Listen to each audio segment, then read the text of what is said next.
ቪዲዮ ላይና ወይዘሪት ሄርሜላች ሴሰኛዋ ሴት አዲስ ህይወት ጀምሯል፣ አይፈልግሽም፣ ከልጅሽ ጋር አርፈሽ ህይወትሽን ኑሪ ባለቻት ነው። ልጁ እኮ የአብርሃም ነው ማለት ነው።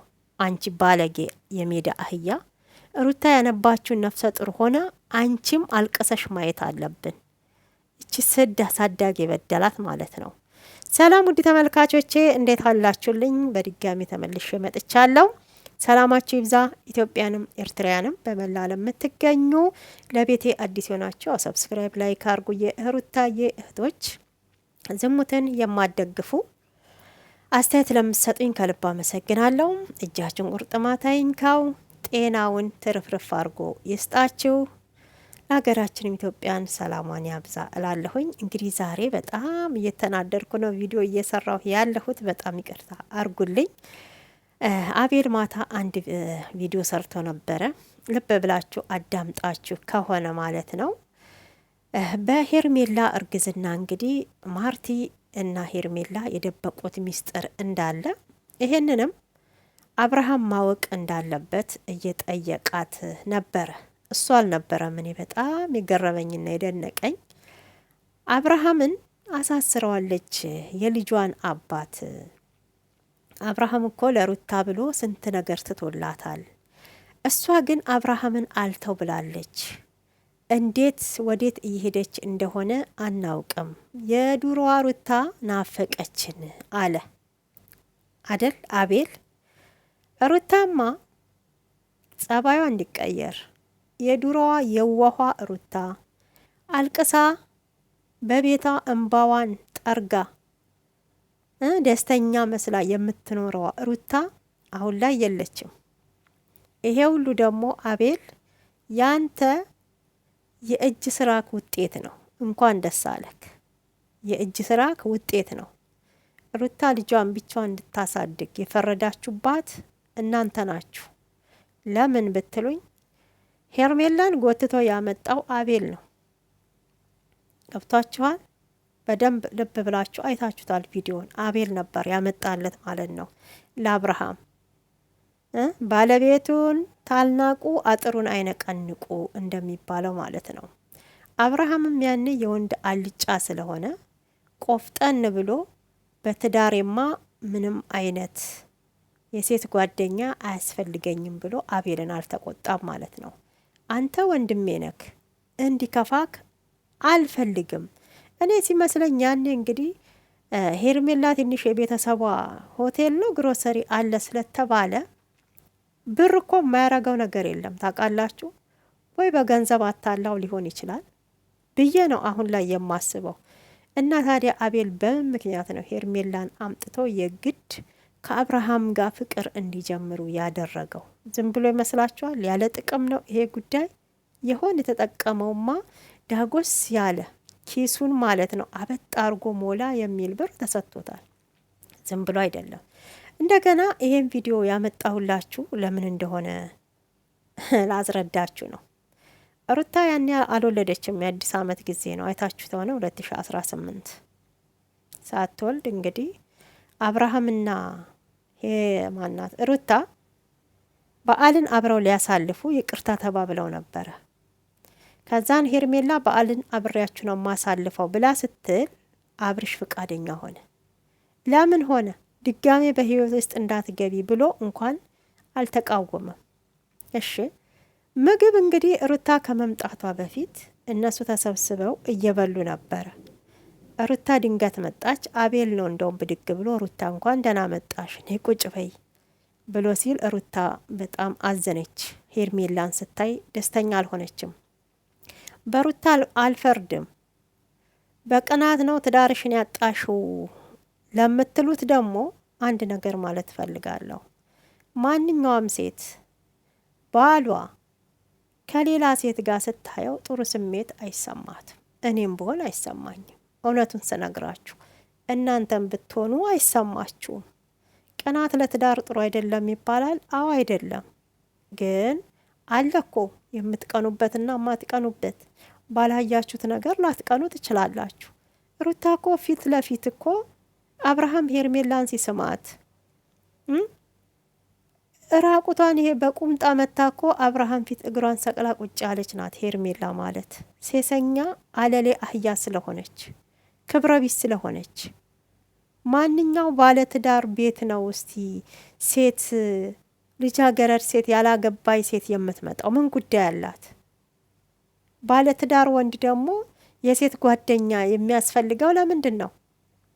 የዚህ ታዲያ ለምን ሩታን አገባት እንዴ? ትዳር የምትይዙት እኮ አንደኛ ከማንም ሴት ጋር ዝሙት የምትሰሩትን ተቆጥባችሁ ከትዳር አጋራችሁ ጋር ብቻ ደስተኛ እንድትሆኑ ነው። በሁለተኛ ደረጃ ደግሞ ዘራችሁ እንድታኩ ነው። እንዴ ትዳር እኮ ብዙ ውጣ ውረዶች አሉት። ገብቷችኋል? ታዲያ ይሄን ሁሉ እያረጋችኋት እናንተ እዛው ፊት ለፊት እየሳቃችሁ ከጀርባዋ ሩታን እየወጋችኋት የነበረው እኮ ዛሬ አይደለም አቤል፣ ቆይቷል እኮ። ሩታ እንኳን እስክትወልድ እኮ አልታገሳችሁም። ልጇን እኮ አቅፋ ከሆስፒታል እስክትወጣ እኮ አልታቀፋችሁም፣ አልታገሳችሁም። ሰው በሚያስፈልጋት ሰዓት የሆነ ነገር አማረኝ ብላ አእምሮቷን በምትጠይቅበት ባሏን ሳትጠይቀው እኮ ሌላ ሴት አምጥተን ያጋራከው። ታዲያ ድሮ ሩታ የምትሆነው በምን መልኩ ነው? አስረዳን እስቲ አቤል። እውነት እንዲህ ብላችሁ ማብራሪያ ስጡበት። ይሄን ሁሉ እያየ ማለት ነው። እውነቴን እኮ ነው የምላችሁ። ሴት ለሴት ጠላቷ ናት። ሴት ልጅ ለሴት ጠላት ናት። እውነቱን ስነግራችሁ አንዳንዴ ወንድ ይሻላል። አብርሃምን እንግዲህ እዩት። የበዓሉ ዕለት የ2018 ይሄን ምግብ እየበሉ ሩታን ነይ ቁጭ በይ ብሎ ከማስቀመጥ ይልቅ ሄርሜላ ከፎቅ ወደ ታይ ስትወርድ እሷን ሊመልስ ነበር የሄደው። እሷን ሊያመጣ ነበር የሄደው። እዛ ጋር የልጁ እናት ወሯ ገብቶ ሆዷ እንደዛ ቅፍትት ዳርጋ ፊት ለፊቱ ቆማ ትንሽ እንኳን ላይምሮዬ እናት አለችኝ እህት አለችኝ ብሎ እኮ እንትን አላለም። እሺ አሁን ላይ ሩታ ከራሷ ጋር አይደለችም፣ እኔ ከሩታ ጋር አላወራም ብላ ያለችው የአብርሃም እህት መጀመሪያ ወንድምሽን ጸበል ውሰጂው፣ በሩታ ላይ ያረገውን ግፍና መከራ በሄርሜላ ላይ እንዳይደግሞ ታልፈለግሽ አንቺም የሸፈንሽው ነገር ስላለ ያን ይሄን ቪዲዮ አይተሻል፣ ተመልክተሽዋል።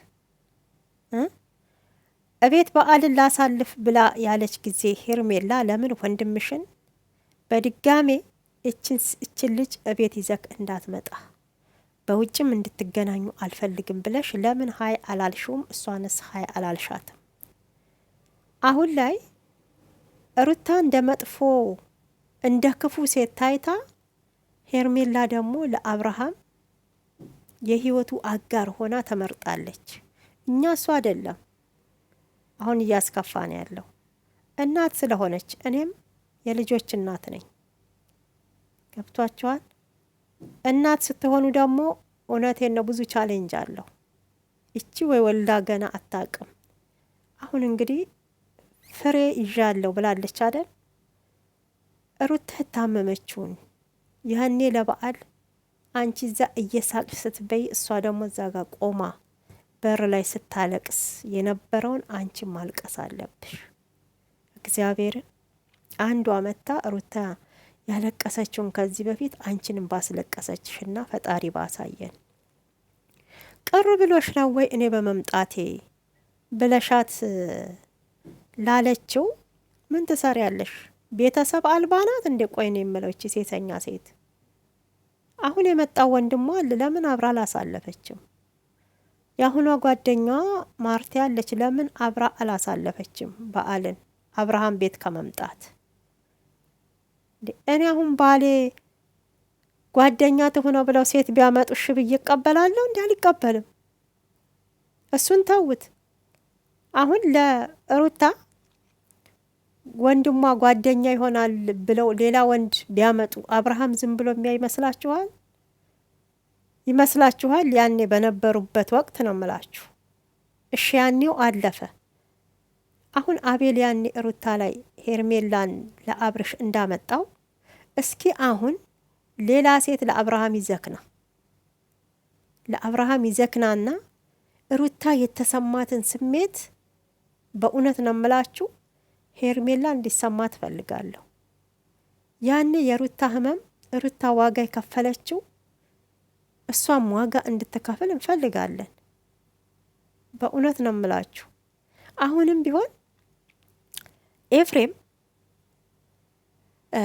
ሄርሜላ ብዙ የደበቀችው ነገር አለ። እውነቱ ይውጣ ቢላትም እህትየዋ ሩታ ከራሷ ጋር እንዳልሆነች በጣም በቅናት እያበደች እንደሆነ ነው ስትናገር የነበረው። እኔ ስለ እሷ አይመለከተኝም፣ አሁን ባለችበት ታይም ሄርሜላ በጣም ጥሩ ነገር ላይ እንዳለች ነው እያለች ያው ስታወራ የነበረው ሰምተናል። ይሄ ሁሉ የአንቺ ውጤት ነው ከጀርባ ስትወጊያት የነበረው። ያኔ ነበር እኮ ሀይ ማለት ለበዓል መታ እዛ ስታሽቃብጥ ሆቴል ለሆቴል ደግሞ ሻንጣ ጎትታ ስትሄድ ሴሰኛ አለሌ ማለት ነው። እውነቴን ነው። አንዳንዴ ይሄን የወንድምሽን ወሸላ ነበረ ቆርጦ መጣል፣ ሌላ ቦታ እንዳሄድ እንደዛ ነው መበቀል ማለት ነው። ያቺ ዘይት የደፋችበትን አይታችኋላ። ነካ ወደ አይደለም እንደዛም እያረጉ ያሉት እንደዚህ እየተቃጠሉ ነው። በእውነት በትዳራቸው ላይ ትዳር እየወሰለቱ አልቀመጥ እያሉ ነው ማለት ነው። እና እቺ አለሌ አንቺም አንብተሽ ማየት እንፈልጋለን። ፈጣሪ ደግሞ ያሳየናል። የዘራሹን ታጭያለሽ።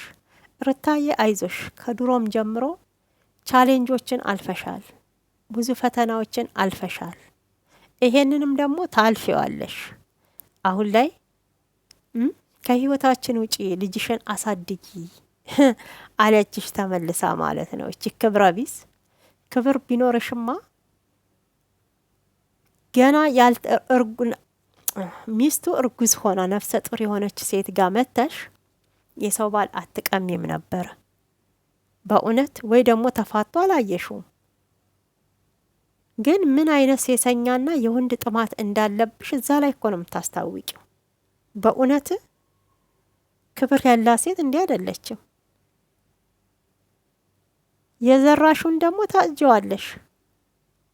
ሩታ ታመመችውን ትታመሚያለሽ፣ ግን ዋጋ ትከፍሊበታለሽ በኋላ ላይ። አሁንም አቤል ዳርዳር እያለ ነው። ዳርዳር እያለ ያለበት ነገር ምንድን ነው? ነፍሰ ጡር ከመሆንሽ በፊት የጠፋሽ ጊዜ ወይ የተደበቅሽ ጊዜ ለማርቲ ብቻ ሚስጥር ያወራሽው አለ። እሱ እውነት እንዲወጣ እየጠየቃት ነው። የተደበቀ ሚስጥር አለ፣ አብርሃም ማወቅ አለበት ብሏል። እንግዲህ የተደበቀው ሚስጥር ማርቲ ማውጣት አለባት። አሁን ላይ እንግዲህ አብርሃምም ሄርሜላ ልትጎዳው ትችላለች ሲል ደግሞ ሌላ የማትጎዳዋን ሴት ሊያመጣለት ነው። አንዴ እኮ ሴሰኛ የሆነ ሰው እውነቴን ነው አይቀመጥም። ይቀምሳል፣ ይለቃል፣ ይቀምሳል፣ ይለቃል። እንዲሁ ማለት ነው። በሽታ እንዳይዘውና እዛው ተሽመድምዶ እንዳይቀር ራስን ጠብቅ። ይሄ ገባ ወጣ ማለት ነው። ገባ ወጣ ለ5 ደቂቃ ስሜት ብላችሁ የሰውን ህይወት አታበላሹ። እግዚአብሔርን የሰውን ህይወት አታበላሹ። በዚሁ አጋጣሚ እኔ ኤፋን በጣም ነው የማመሰግነው። ከሩታዬ ጎን ሆኖ አሁንም እህቴ ናት ብሎ ከጎኗ ነው ያለው ማለት ነው። ብዙዎቻቸው ደግሞ የሩታዬን አሁንም ሁሌም እለዋለሁ ውለታዋን ሳትከፍሉ በዚህ ልክ ከጀርባዋ ስትወጓት ለነበራችሁ፣ እሷ ግን አልወደቀችም። ብትወጓትም ምንም አልሆነችም አለች። እሷ እንዳለች አለች። ለናንተ ይብላይ ማለት ነውና ይሄ ሁሉ የናንተ የስራ ውጤት ነው። አንደኛ ደግሞ ይሄ ባልተብየው አብርሃም ባልተብየው እንደ ወንዶች ቆፍጠን ብትል ባልነትክን ባልሆነክ ብታሳይ አሁን ትልቅ ላንተ እየኮረኮምንክ ያለው ሩታ ነፍሰ ጡር ሆና ጥለካት ባትሄድ ሌላ ሴት ጋር ሩታም እንደዚህ አትቀያየርም። የድሮዋ ሩታ አይደለችም እያሉ ያሉት እናንተ በሰራችሁት ውጤት ነው ማለት ነውና ቢያንስ የልጅክ እናት ናት፣ እንድትከበር ማድረግ አለብክ አሁንም ማለት ነው። ሄርሜላ አፍ አውጥታ እንደዛ ስትናገራት ተይ፣ ይሄ የኔና የሷ ጉዳይ ነው፣ አንቺ ጋር ተደረሰች ብቻ ልትናገሪያት ይገባል። በእኔና በእሷ ጉዳይ አይመለከትሽም ብሎ እንኳን አልተከላከለም። ገብቷቸዋል። ምንም አብረው አይሆኑ አይቀጥሉ። ግዳጅ አይደለም እኮ ከፈታችሁ ባሏ ጋር አብራ መሆን። ትዳሯንም 80ውንም የፈታችው በሄርሜላ ሰበብ ነው እንጂ ትዳሯን ሆን ብላ የምትፈታ ሴት የለችም። ልጇን ደግሞ ሲንግል ማም ሆና ብቻዋን የምታሳድግ እናት የለችም። ግን ይሄን ሁሉ ልትሄድበት የቻለችው ይሄን ሁሉ ርቀት ልትጓዝ የቻለችው ሩታ በሄርሜላ ሰበብ ነው። አሁን ግን እንደ ጨዋ ያጫውታታል ማለት ነው። እንደ ጨዋ ከቤተሰቧ በቃ ሽማግሌ ልኮ በክብር እንደወሰዳት ደባል ሩታ እንደመጣች እንጂ እሷ እንደመጣች ራሷን እያየች አይደለም። አሁን ላይ ልብ ብላችሁ ከሆነ ብዙ ጊዜ አብርሃምን እንደምታቀው እየሆነች ነው በቃ የምታሳየው አክት። የሄርሜላ ድምጽ በፊት የማይሰማው አሁን አይታችኋል፣ እንዴት እንደምትጮህ ማለት ነው። እድክ ያደርጋል እንዴ? አዎ አሁን ይሄ ሁሉ እንግዲህ የተፈጠረው አብርሃም ልጅክን እንደፈለክ መተክ ማየት ትችላለክ፣ ጊዜ አሳልፍ ከልጃችን ጋራ እንጆይ ማድረግ አለብክ ምናምን ብላ ባለችው ነው እንግዲህ ሩታዬ። ባለፈው ለክፋት አላለችም፣ ልጁ ስለሆነ የአብራኩ ክፋይ ስለሆነ ማለት ነው። አሁን ግን ሄርሜላ ሩታ በጣም ልቧ ተሰብሮ ወይም ደግሞ አብዳ እንድትሄድ እንደዛ ነበረ ሁኔታሽ። አልተሳካልሽም ማለት ነው፣ አይሳካልሽም። አንዴ አብርሃምን ወስደሻል እኮ ግን የሩታን እንትን ማን ነው ይሄን ጀግንነቷን ኃይልነቷን ልትወስጂ አትችይም። አሁን ላይ ደግሞ በሁሉም ነገር ሩታን እንትን እያለች መታለች፣ እየተፎካከረች ማለት ነው። ባለባበሷ ብትሉ በአንዳንድ ከዚህ በፊት አብርሃም ላይ እንዴት ነበር ሲቀላለዱ ፎቶ ሲነሱ የነበሩት አንዳንድ አክቶችን ሩታ የምታረገውን እሷም እያረገች ነው ያለችው። ከልብስ ጭምር እንግዲህ እየኮረጀቻት ነው ማለት ነው። ቀማኛ ሴሰኛ ሀለል የሜዳ አህያ ማለት ነው። እና ፈጣሪ ያንቺን እንትን ብቻ ያሳየን፣ በእውነት ያሳየን ማለት ነው። እኔ ሴት ልጅ ወልዳ ተሰብራ እንድትኖር አልፈልግም። ሩታዬ አሁንም ጀግና ነሽ፣ ወደፊት አትንኩኝ ባይ የሚዲያው መሪ የልዑልዬ እናት አንቺና ልጅሽ ብቻ ሰላም ሆኑ። በእውነት ሁለት ሴሰኛ አንድ ጋር ተገናኝተዋል ማለት ነው። እቺ የብልግናዋ ልክ የወንድ ቤት እየመጣች እንግዲህ በግድ ቀምታ እየወሰደች ቀማኛ ምን ያህል የወንድ ጥማት ቢኖራት እንደሆነ እዚህ ላይ ያሳያል ማለት ነው። እና ብዙዎቻችሁ እንግዲህ ሄርሜላ ጨዋናት እያላችሁ ታጨበጭቡ የነበራችሁ ይሄ ለእናንተ መልስ ይሆናል ቢመራችሁ